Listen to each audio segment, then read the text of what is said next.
Hello and welcome to Vet Talks. When you start talking about other things in your military career, you start to remember certain things that you may have not forgot about, but haven't told many people about at all. And so I wanted to share my story on killer cooks. So there was one time, I know I kind of explained in one of my other videos that I had gotten messed up on my shoulder. I had had a bad jump in airborne school, and I had broken bone. And like I had said, I put off that injury because I wanted to put mission first. First of all, I didn't know the extent of the injury. Number one, number two, it was just one of those things. If you were literally gonna get back in a plane 5 days after breaking your bone in your shoulder and tearing all your muscle up, then it's not uncommon to just deal with the pain. You just learn. Like I said, at the time, I couldn't even move it. I remember I was trying to, just push past and push myself. So eventually, I did get the surgery. They did patch it up, but in doing so, when I went to my next duty station, I wasn't able to go out with the infantry like I normally do. So they put me on an injured list, kind of like a standby. Well, during this time, Secretary of Defense decided he wanted to solve a problem in the military at the time. So the problem was recruiting numbers weren't up. We were lacking the numbers that the higher ups or whoever says, hey, look, we need this amount of army, and we don't have that. We need this amount of infantry soldiers on the ground doing the battle. We don't have the numbers we need. So the Secretary of Defense says, you know what? Everybody's a soldier. Everybody's a soldier. When you first sign up, when you go to basic training, you are taught to be a soldier. You're taught how to shoot. You're taught how to, you're basically taught how to fight. So he said, I want people that are in other departments that normally wouldn't be in the front lines fighting. I want them in the front lines fighting. So I'm in the 82nd Airborne. We got cooks. Let's get those cooks and let's train them up, and we're going to make them into infantrymen. They put two people that were not cooks into that platoon.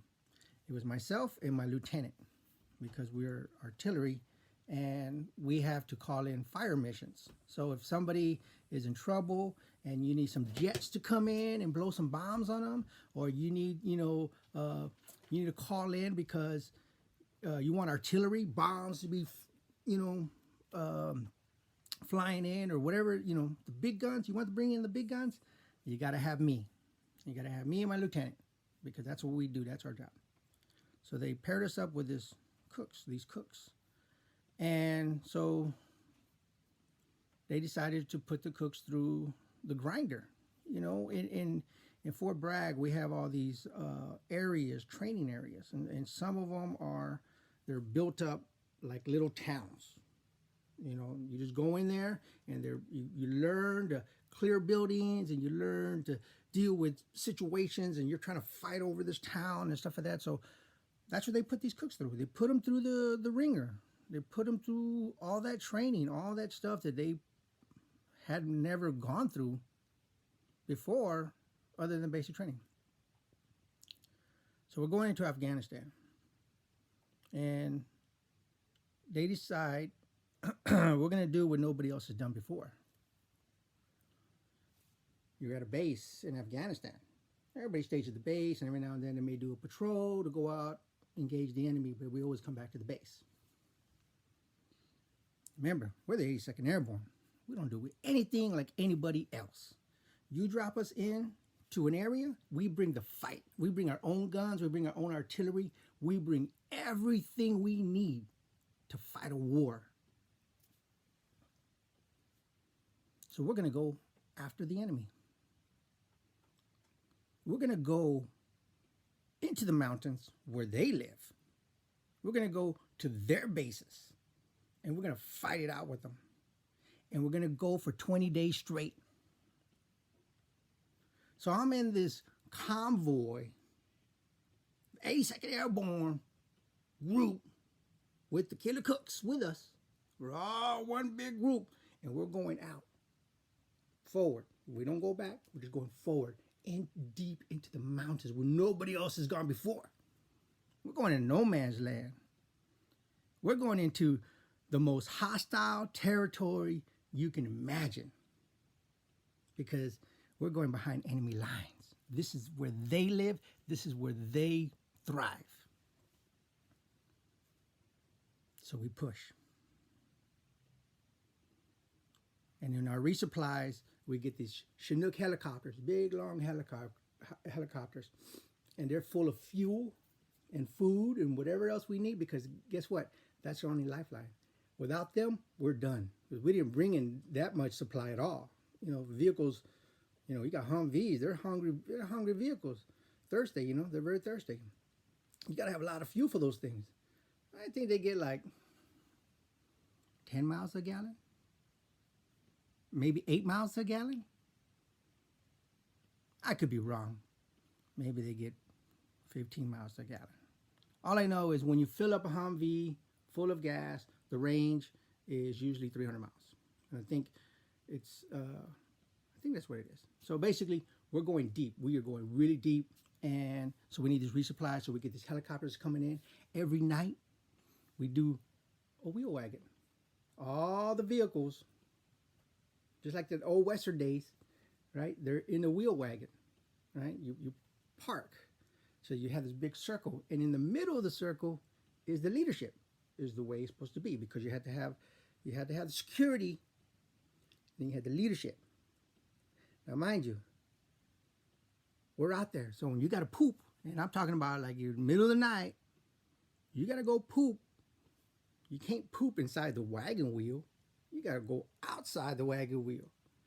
So then you got to go up to a Humvee and tell that gunner, hey, guy, because he's sitting on a 50 cal. He got a 50 cal. That's a big boy. And trust me, a 50 cal doesn't have to hit you. It could just be, it could ricochet next to you. You're gonna be hurt. So you got to go over there and tell that guy, hey, I'm going this way to go poop. And when I come back, it's me coming back. Because you ain't going to use no flashlight. You're not going to be yelling, hey. No, everything's quiet. So if you're doing something, if he forgets about you, or if you take too long, all he's going to see is a person coming back with a weapon. You're going to take your weapon with you. So, you know, it was a scary situation. So we go into this area. There's an enemy stronghold, and it's like a big old open area surrounded by all these little, you know, mountains, and that is the destination. That's where we're going in. Now you may say, well, why not just go in there with a bunch of helicopters? Because we gave the Taliban a long time ago, we gave them anti-aircraft launchers, and we knew they had them, and we kept trying to, even when we were there, we're still trying to buy them back. We're like, hey, you turn it over. No, these people kept it, and so yeah, you try going in there with just a helicopter, you know. We gave them the weapons to fight against us, because it was the weapons we gave them to fight against Russia, and that's why they had them. So it had to be on foot. So as we're going in, we are going in with the Afghan army as well. And what we do is we'll take an Afghan army, a platoon, right, a group of people, and we'll put in one American in there. He's the leader, and it's usually an officer. So back then, that's what we were doing. And one of these groups of people, you know, we had numerous engagements between here and there, but I'm just trying to get to this one particular spot. We were listening to them on the radio, and they were talking about how they had the enemy on the run. So they were doing good progress, you know. We're winning the war. We're winning the war. And then it came back to, nope, one of ours is down. And then it came back to, we are pinned down by sniper fire into a valley and we cannot get out. Request assistance immediately. That's what they're doing. So we had pushed up and we were there waiting. We were the closest ones to them. So when the call went out to find out who was available, they had called on the cooks, the killer cooks. We were the closest. We just happened to be the closest one to them. There was nobody else. Otherwise, they would probably, in their mind, they probably would have picked somebody else. But we're 82nd Airborne. You know what I'm saying? It doesn't matter what we are. We're 82nd Airborne, and we are a different breed. And you learn that because we jump out of planes. We are trained and to overcome fear. So my lieutenant looks over and he sees me next to him, and he says, "Hey, how many soldiers next to you?" I look over. 3 cooks. I got 3. He goes, "Okay, I need you take those 3, and I need you to go into this valley. We got some guys down there that are stuck in this valley, and we need you to pull them out." Okay. So I grabbed these guys. What? Another thing was, I asked him, where's this valley? And he just said, "I don't know, that direction. Go that way. Just go somewhere down. You'll find them," is what he said. "You'll find them." Okay. Remember, we don't ask. We don't think about it. You don't sit there and analyze it and say, "Ooh, no, is that good?" No. Roger that. Let's do it. So I grab these guys, and I take one of them, and I tell them, "Look, I need you. We're gonna go down this route. There's mountains around us. We're gonna go down this valley. There's other areas, other directions, but we're gonna go to this way, all right?" And I explained to them, "This is what we're doing. Spread out, move forward." So I'm at the tail end, and at the tail end, all of a sudden, there's a huge explosion behind us up on the mountainside. And man, I get mad because we have a grenade launcher, and I'm thinking those idiots got so aggressive they lobbed a grenade towards our direction, and on the side of the mountain. So that should have been one indicator, but I thought it was our guys.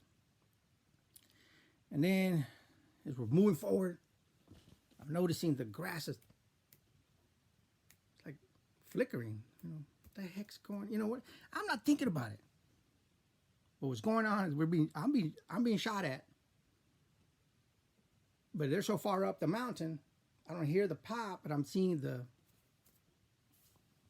we're pushing forward. Let's go forward. We're going forward. So we reached the group. And these guys are just hiding behind rocks. They're hiding wherever. They're frozen stiff. You could see the fear in their eyes. So I'm giving the brief that, hey, you know what? One of our guys is down. He's at the tail end, and we're under sniper fire. Okay. So we're gonna do this technique called bounding forward. What it is one group goes forward, and then the next group goes, right? But you never you don't go at the same time. You separate, but you're moving forward. So I told the guys, "You see that rock over there? All right, go towards that rock, stay there for a second, then get up and go to the next set of rocks." So they both run towards the rock, and as soon as they get down, the rock is hit twice. Plop, plop. And the distance between the 2 bullets that hit it was so close that I knew it was the sniper. I knew the sniper had us in his sights. So now we're having to move under direct sniper fire at this point. So we bound forward because that's one thing the sniper, he's good at stationary target, But if it's moving, it's kind of hard. You want to almost have like a machine gun. Those are a lot of bullets. So we bound forward. We get all the way to the person that's down. I check them, make sure that, yeah. So I tell 2 other guys nearby that they're going to carry him. We're taking him out. He's coming with it. We ain't leaving him. So then I tell my 4 guys that are with me now, we're all together, we're at the tail end of where this guy had actually went down. So, you know, we're in sniper range. So I tell them, this is what we're going to do. We got some, you know, we got a 203. So we got our own grenade launcher. And we got, you know, we got some high explosives. And we also have some smoke grenades, you know. So I tell them this is what we're going to do. We're going to grab this guy, pull him out, and we're going to shoot everything we got. Let's just start making a big old chaos and get everybody out of here. So that's what we started doing. We're shooting, grabbing this guy. He's moving. Everybody gets moving. The train is going the direction we wanted to go in. Great. So once again, I'm telling the guys, my guys, hey, y'all pull forward. Go, go, go, go, go. I'll be the last man out. One of my guys, because there's rocks, all these rocks all over the place, falls over and actually hits his face. So I tell my other guy, get him up. Give me his weapon. Right? Because this guy he's, you know what I'm saying, he's hurting bad. He did a face plant. Give me his weapon. Y'all take him. Go, go, go, go, go. So as I'm going out, I'm like, you know what? I got to make sure that, you know, because nobody's shooting anymore. Everybody's just moving. Nobody's shooting. So I had that other guy's weapon and I had my weapon. I said, you know what? Crank it all the way to burst, which is three round, as opposed to put it on burst, put mine on burst, and we're going out like John Wayne. So I'm sitting there and I'm shooting away and I'm giving it all I got. As I do, I turn around and I'm heading out because I'm, you know, I already emptied out my both magazines. And then a big old glow of red lights up the sides of the mountains. And I'm like, what the heck? And as I turn around and I look up, it's an Apache helicopter coming in and he's already launching his Hellfires.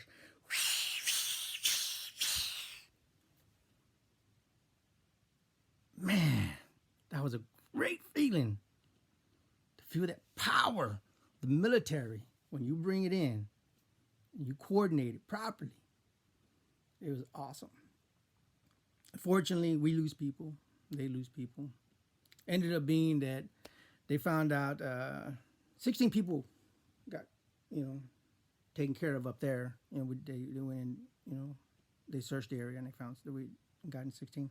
But the big thing was, you know, when you experience these experiences, when you go through these situations, you know, remember what I told you.